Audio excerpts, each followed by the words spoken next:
Welcome to the newest episode of Beyond the Fame with Jason Fraley. I'm your host, Jason Fraley, picking the brains of the top filmmakers, musicians, and artists of our time. Tony winners Kelli O'Hara and Adrienne Warren bring Broadway in the Park to Wolf Trap on June 24th. I spoke with O'Hara about this special concert as well as her 7 Tony nominations, from The Light in the Piazza to South Pacific to The King and I. Hey, Kelli O'Hara. Hey, thanks so much for joining us on WTOP.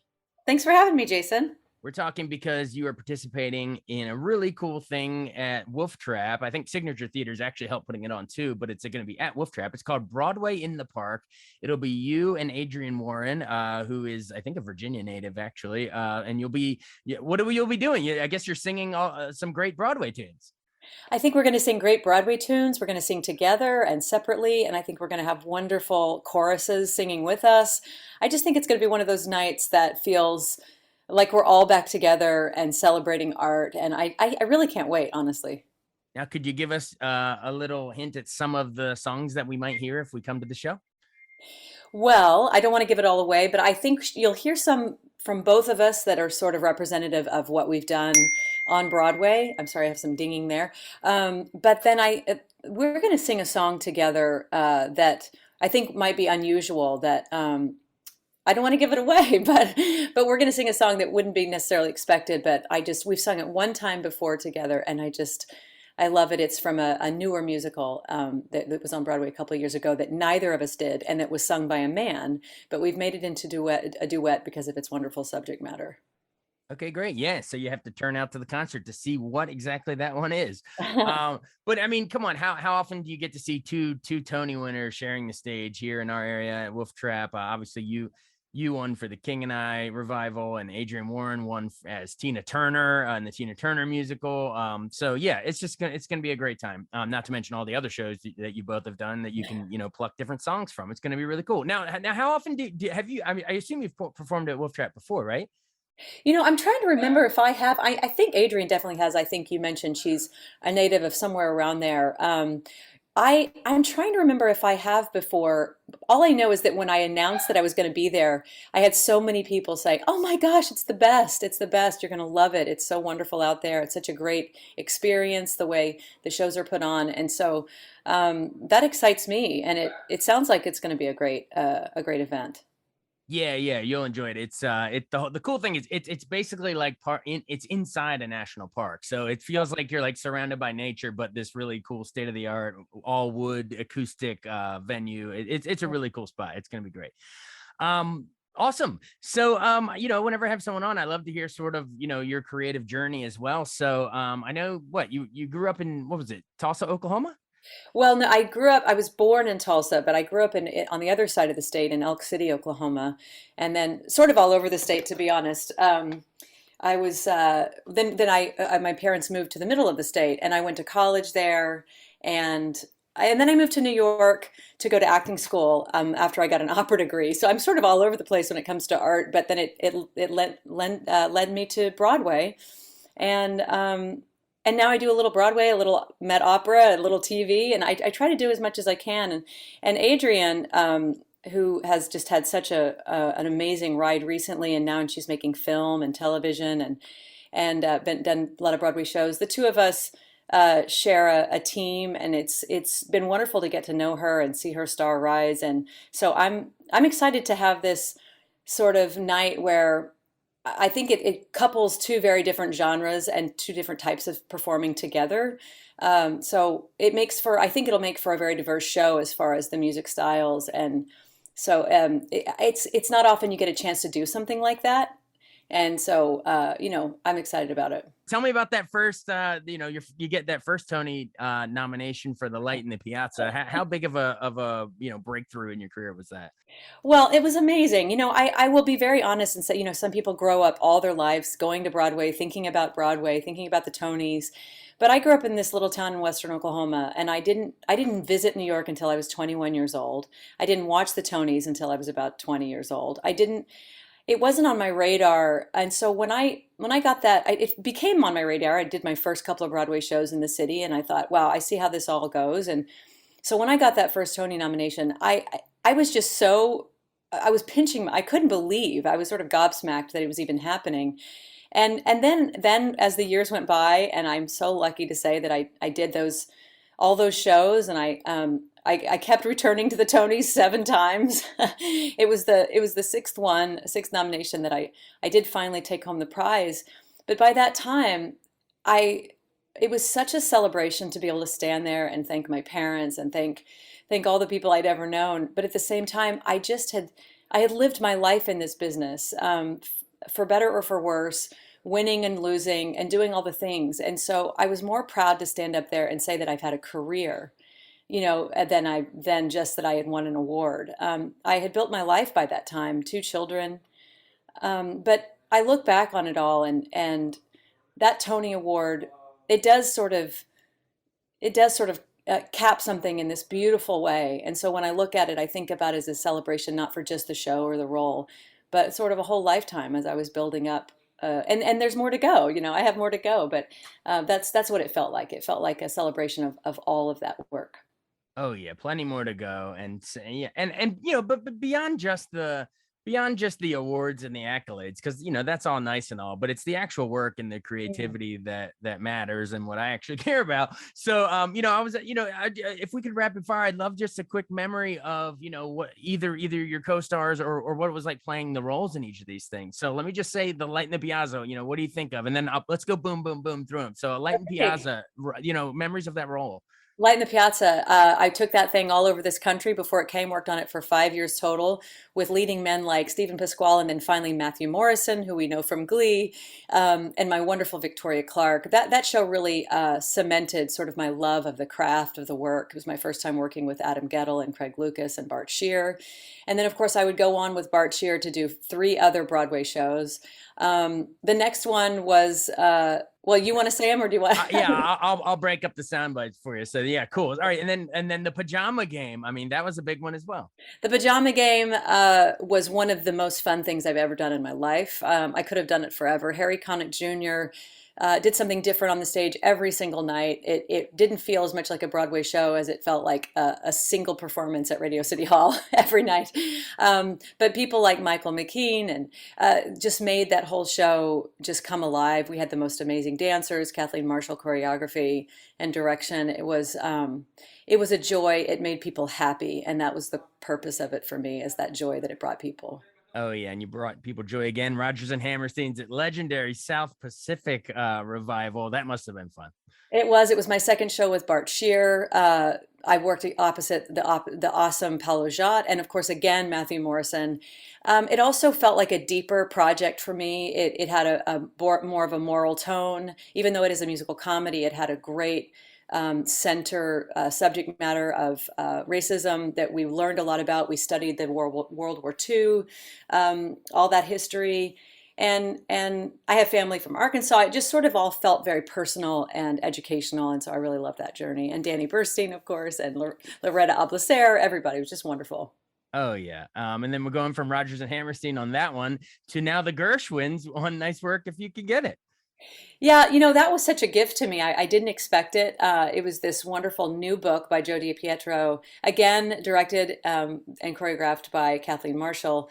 But it put me with Matthew Broderick, which just gave me laughs every night. And then other people like Chris Sullivan, who became one of my best friends. We all know him as Toby and This Is Us. And then Michael McGraw. It was one of those things that just made me laugh all the time, but it had this old score, and I come from that kind of music. I used to grow up listening to the Great American Songbook and the records, and so it was like I was going home for the music, but I was getting to do a different version of myself, which was that sort of silly, comedic, funny thing. And that's another one I could do again. Like I think sometimes I dream about a reunion version of that one.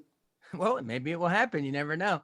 Yeah. Cool. And then the next one, Bridges of Madison County, was your next nomination. That must have been a challenge because obviously it started as a book, but then there's the Clint Eastwood directed film in the '90s, and now you're bringing it to the stage.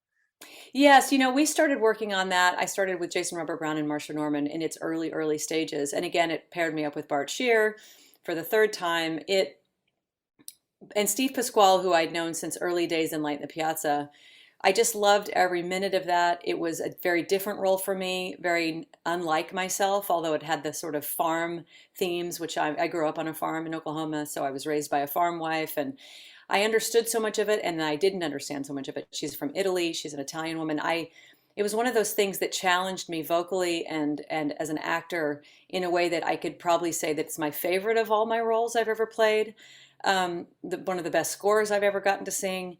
But when it finally came to Broadway, after all this work and these workshops for years, the timing of it was tough because I literally just gave birth to my second child, and so when we started the work of it, I was so heavy and emotionally, elsewhere in my mind. But it ended up being such a cathartic and beautiful thing to do at that time too, very emotional. So I look back on it with just nothing but a swelling heart. And then, of course, the one that that we already mentioned that you did finally win the Tony for, The King and I. Did you grow up watching the Yul Brynner, et cetera one? I mean, was that always? I know you said you went into opera first, but were you at least aware of the old classic musical when you took on this role? Well, that's the funny thing. The only thing I had when I was growing up were the movies. So I had anything Shirley Jones or Julie Andrews did. I watched all of them ad nauseum, but the one I never saw was The King and I, believe it or not. And to this day, I've never seen it. Um, Really? it's hard to explain. I can't really explain why I've never seen it. I don't have the desire, and it's because I didn't want to watch when I knew that I was going to play this role. I didn't want to watch it, which I never do. I don't go back and revisit something because I want to try to make it my own. I don't want to Right. accidentally be stealing from something I've subconsciously seen. But then afterward, I just had so married our new version and what it stood for, and the changes we made for the times that I didn't want to go back and watch the old one. It's hard, like again, it's hard to explain, but I still haven't. Hey, I think that's so fascinating to me. Yeah, well, I mean, you still had all the great numbers, "Shall We Dance" and "Getting to Know You" and all that, but like you're saying, you brought it into modern times because there were some problematic things in the original film for its time, but which I guess was it's funny, right? That was probably way ahead of its time with feminism and stuff when it came out, but now looking back on it, we say, oh my God, we were so backward in so many other ways. So it's funny how that works. It is, yeah, it is. But I'm proud of when we do it in real time, what we try to accomplish with it. And we've done that, hope for all the shows that we've done that have been historically problematic, that we've done what we can in this present moment. Absolutely. Well, round it out with your latest Tony nod, "Kiss Me, Kate." That must have been a real exciting one, to prove that you'd already won one, but now you're keeping it going.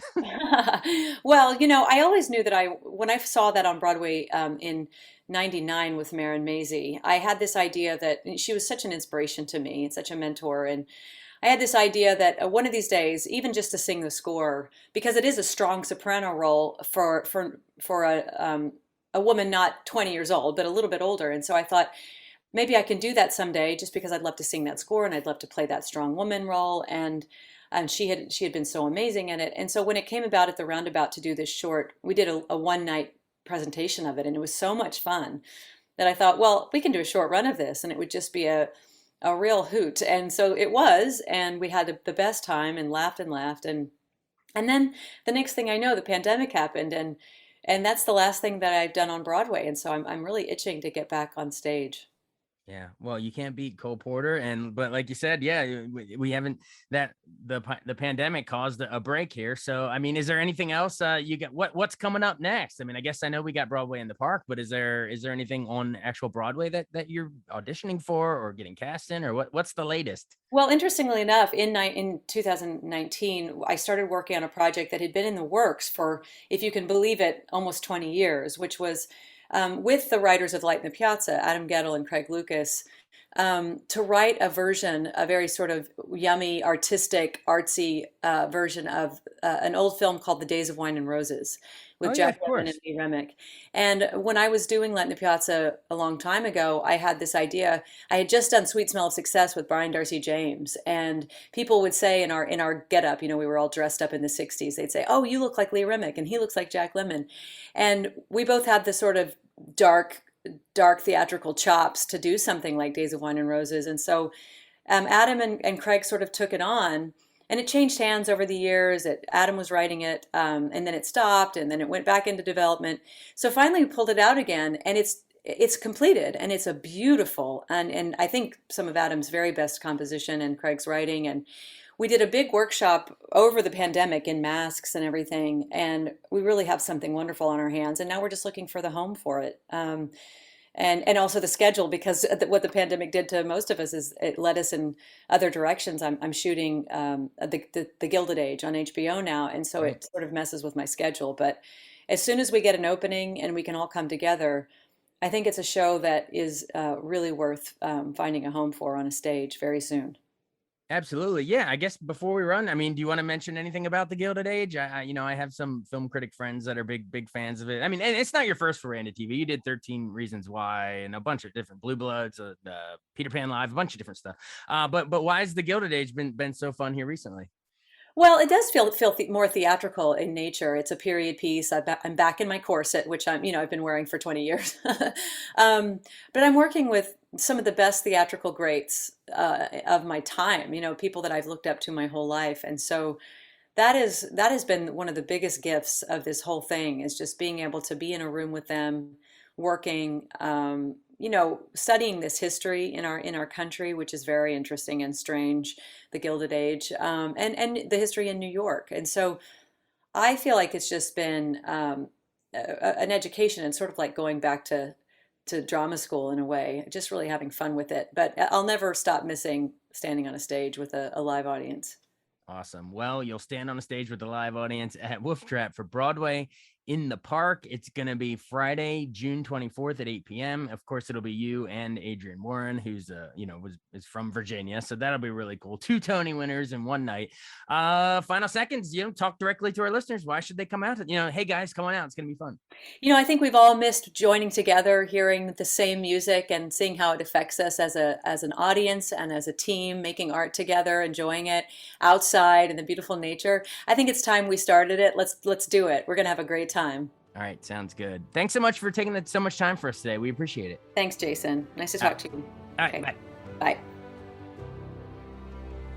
Thanks so much for joining us on Beyond the Fame with Jason Fraley. Remember to hit the subscribe button and give us a 5-star rating if you like what you hear. We'll see you next time.